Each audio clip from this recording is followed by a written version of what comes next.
आज की घड़ी में हम स्वतंत्रता सेनानी और स्वतंत्र भारत की पहली स्वास्थ्य मंत्री राजकुमारी अमृत कौर का स्मरण करते हैं, जिनका जन्म 2 फरवरी 1887 को लखनऊ में हुआ था। अमृत कौर ने इंग्लैंड के ऑक्सफोर्ड विश्वविद्यालय में अपनी शिक्षा पूरी की और 1918 में भारत लौट आईं। गोपाल कृष्ण गोखले और महात्मा गांधी जैसे नेताओं के साथ बातचीत से प्रभावित होकर वे राष्ट्रवादी विचारधारा की ओर आकर्षित हुईं। महात्मा गांधी से जुड़े अपने अनुभव साझा करते हुए उन्होंने कहा था, जिस बात ने मुझे बापू की ओर आकर्षित किया वो थी आंदोलन में महिलाओं की भागीदारी का समर्थन और नारी शक्ति में उनका विश्वास। ये उस देश की एक महिला के लिए साहसिक आह्वान था जहां महिला घरेलू कार्यों में उलझी रहती थी और अपने स्वामी की सेवा के लिए ही उपयुक्त मानी जाती थी। प्रारंभ में उन्होंने खुद को सामाजिक सुधारों, खासकर महिलाओं से संबंधित सुधारों में शामिल किया।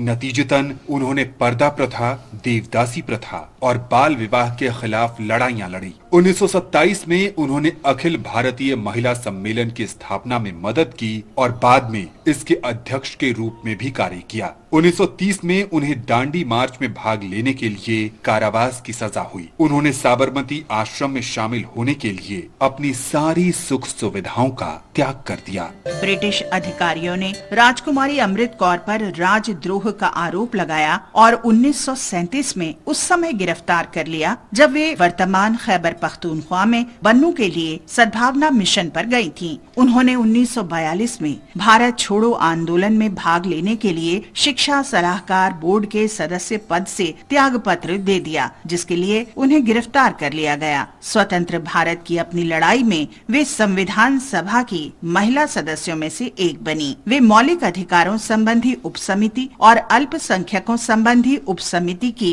सदस्य भी थी। स्वतंत्रता के बाद उन्होंने अखिल भारतीय आयुर्विज्ञान संस्थान एम्स की स्थापना में महत्वपूर्ण भूमिका निभाई। उन्होंने भारतीय बाल कल्याण परिषद की भी स्थापना की। 1950 में उन्हें विश्व स्वास्थ्य सभा का अध्यक्ष चुना गया। राजकुमारी अमृत कौर आजीवन लोगों की भलाई के लिए काम करती रहीं। हम इस महान स्वतंत्रता सेनानी को नमन करते हैं। आज हम गांधीवादी स्वतंत्रता सेनानी वेल्लालोर अन्नास्वामी सुंदरम को भी याद करते हैं, जिनका जन्म 2 फरवरी 1896 को कोयम्बतूर में हुआ था। वे महात्मा गांधी के सहयोगी और मदन मोहन मालवीय के विश्वास पात्र। 1915 में गांधी जी को सुनकर सुंदरम स्वतंत्रता संग्राम में शामिल होने के लिए प्रेरित हुए। उन्होंने तुरंत अपनी पढ़ाई छोड़ने का फैसला किया और एक शिष्य के रूप में गांधी जी का अनुसरण करना शुरू कर दिया। उनके उत्साह से प्रभावित होकर गांधी जी उन्हें अहमदाबाद ले गए,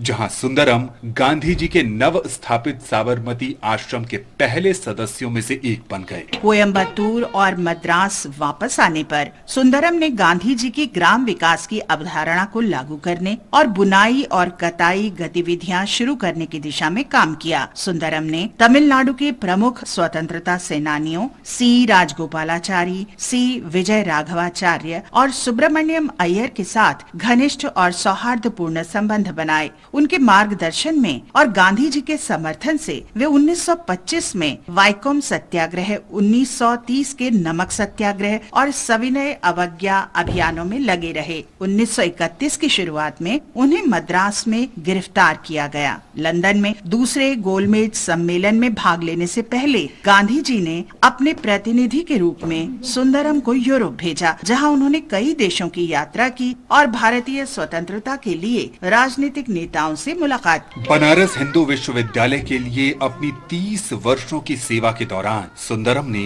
विश्वविद्यालय और इसके संस्थापक मदन मोहन मालवीय पर कई पुस्तकें प्रकाशित की। वेल्लालोर अन्नास्वामी सुंदरम का जीवन सद्भाव और एकता की अवधारणा के माध्यम से धार्मिक सीमाओं से परे एक मार्गदर्शक का प्रतीक है।